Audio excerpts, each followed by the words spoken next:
Hello friends, कैसे हैं? आशा करता हूं कि आप सभी लोग बहुत अच्छे से होंगे और इस लॉकडाउन में और कोरोना महामारी से बचाव हेतु जितना भी उपाय बताया गया है वो सब के सब कर रहे होंगे।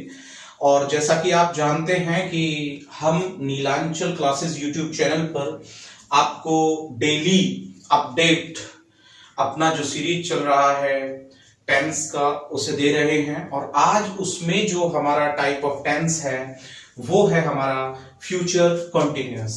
और जैसा कि आप जानते हैं कि जो फ्यूचर कॉन्टिन्यूअस है, फ्यूचर कॉन्टिन्यूअस में हमको जो इसका आइडेंटिटी है यानी कि जो इसका पहचान है वो रहा होगा, रहे होंगे, रही होंगी आदि जो शब्द हैं उनसे पता लगानी होती है। और इसमें फ्यूचर में यानी कि भविष्य में जो कार्य है वो होता हुआ यानी कि जो रनिंग कंडीशन होती है उसमें पाया जाता है। ठीक है।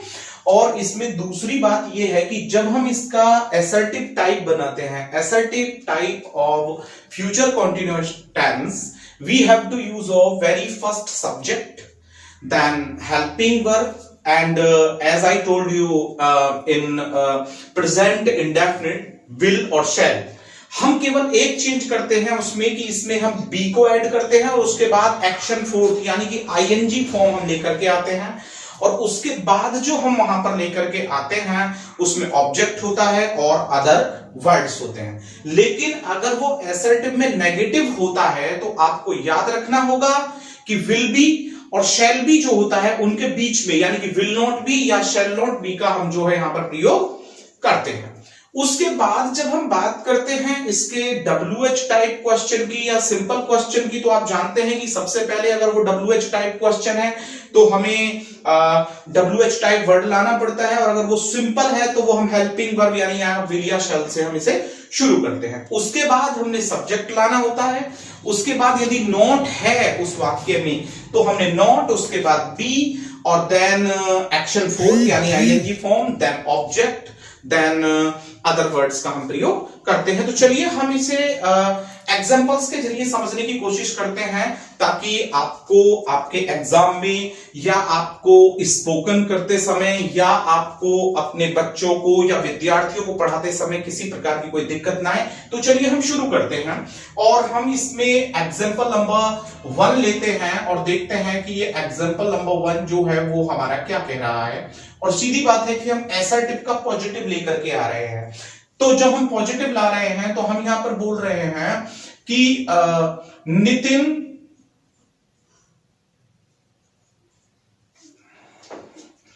नितिन खाना खा रहा होगा, खाना खा रहा होगा। जरा गौर दीजिएगा, हमने बोला नितिन खाना खा रहा होगा यानी कि कार्य जारी होगा। इस वक्त नितिन खाना खा रहा होगा। और जब हम इसको लेकर के आते हैं इंग्लिश में तो हमने यहां पर सीधी बात है कि हमने सब्जेक्ट को सबसे पहले लाना है नितिन, और यहां पर क्या लाना होगा नितिन के साथ will be. Nitin will be taking food, Nitin will be taking food, Nitin will be having food, Nitin will be eating food. तो आप समझ गए होंगे पहला हमारा जो एग्जाम्पल है वो फ्यूचर कॉन्टिन्यूअस का पॉजिटिव है। और अब हम दूसरे एग्जाम्पल की ओर चलते हैं और जो हमारा दूसरा एग्जाम्पल है वो हम नेगेटिव ले लेते हैं और हम बोल रहे हैं यहां पर कि Meera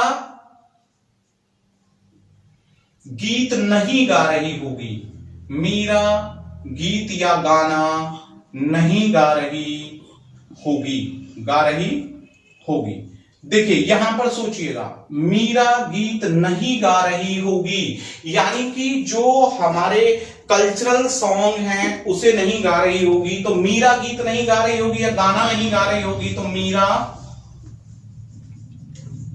will not be singing a song, Meera will not be singing a song. और ये यहां पर नेगेटिव हो गया। और आपको पता है कि जब भी मैंने बताया था, पहले भी मैं इसका वर्णन कर चुका हूं लेकिन आज मैं शॉर्ट में बता दूं कि जो हमारे कॉन्टिन्यूअस होते हैं उसमें हम नेवर का प्रयोग नहीं करते, अर्थात हम कभी नहीं का प्रयोग नहीं करते हैं। तो चलिए अब हम नंबर 3 की ओर चलते हैं और नंबर 3 को हम सिंपल इंटेरोगेटिव में देखते हैं और हम बोलते हैं कि क्या उनका भाई सड़क पर दौड़ रहा होगा? क्या उनका भाई सड़क पर दौड़ रहा होगा? क्या उनका भाई सड़क पर दौड़ रहा होगा? जरा गौर दीजिएगा, क्या उनका भाई सड़क पर दौड़ रहा होगा? Simple yes no type question है। हमें जब इसकी बात करनी है क्या उनका भाई सड़क पर दौड़ रहा होगा, तो हमने क्या करना होगा? विल। ठीक है, विल। अब क्या? Their brother, will their brother, क्या उनका भाई, will their brother be running on the road, will their brother be running on the road? क्या उनका भाई सड़क पर दौड़ रहा होगा? क्लियर हो गया यहां पर? चलिए अब हम यहां से आगे WH टाइप में देखते हैं कोई वाक्य है, और WH टाइप में जब हम वाक्य देख रहे हैं, क्यों, कब, कहां, कैसे पर देख रहे हैं, तो हम कहेंगे कि वह कल क्यों स्कूल नहीं जा रहा होगा? वह कल क्यों स्कूल नहीं जा रहा होगा? हम ये नहीं बोल रहे हैं जाएगा, हमने कही वह कल क्यों स्कूल नहीं जा रहा होगा। तो वह कल क्यों स्कूल नहीं जा रहा होगा WH टाइप है, तो why will, subject he, negative word not be, why will he not be going to, कहां पर? School, why will he not be going to school, और कब नहीं जा रहा होगा? टुमारो, यानी कि वो कल स्कूल क्यों नहीं जा रहा होगा। अगर होता कि इस समय क्यों नहीं जा रहा होगा, तो why will he not be going to school at this time tomorrow. चलिए हम नंबर 5 को देख लेते हैं, और नंबर 5 जो है हमारा यहां पर, उसमें हम कह देते हैं कि वह मेरी पुस्तक नहीं पढ़ रही होगी। वह मेरी पुस्तक नहीं पढ़ रही होगी। अब नहीं पढ़ रही होगी तो थोड़ा समझिएगा, वह मेरी पुस्तक नहीं पढ़ रही होगी, तो हम कैसे बनाएंगे?